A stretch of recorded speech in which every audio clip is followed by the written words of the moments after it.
বিশ্বনবী কাঁদতে কাঁদতে মাথা তুলবেন, বলবেন আল্লাহ, দুনিয়াতে সব নবীরা স্পেশাল দোয়া করেছে, আমি করি নাই, এবার আমি আমার স্পেশাল দোয়াটা করতে চাই, আপনি কবুল করবেন কিনা বলেন। আল্লাহ বলবেন, নবী কি আপনার দোয়া বলে?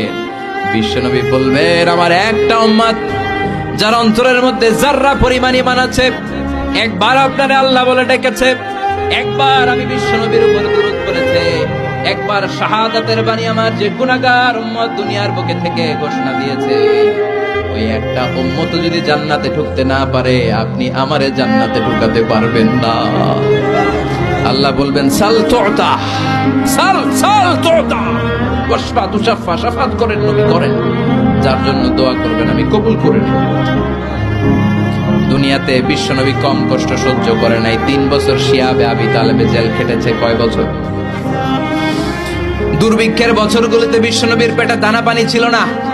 কলিজার টুকরা হাসান হুসাইন কই মাছের মতো ছটফট করেছে, জামিনে ক্ষুধার জ্বালায় বেহুশ হয়েছিল। বিশ্বনবী যদি ওই স্পেশাল দোয়াটা করতেন, জান্নাত থেকে খাবারের বস্তা পাঠিয়ে দিত কে? ওই দোয়া করছিলেন? জেলখানায় আল্লাহরে বলছিলেন, আল্লাহ স্পেশাল দোয়া করলাম, জেল থেকে মুক্ত করে দেন, করছিলেন? যুদ্ধের ময়দানে নিজের দাঁত ভেঙেছে, উহুদের ময়দান সাক্ষী, বিশ্বনবীর মুবারক রক্তে উহুদের ময়দান রঞ্জিত হয়েছে। সেদিনও বিশ্বনবী ওই দোয়াটা করে নাই। চিল্লায় বলেন ঠিক কিনা? তায়েফের ময়দানে বিশ্বনবী কয়েকটা জায়গায়, 3 জায়গায় বেহুশ হলেন। বিশ্বনবীর মুবারক দেহ বেয়ে রক্ত ঝরলো। ওই কঠিন বিপদের দিনও বিশ্বনবী এই দোয়াটা করেছেন নাকি? কথা বলেন।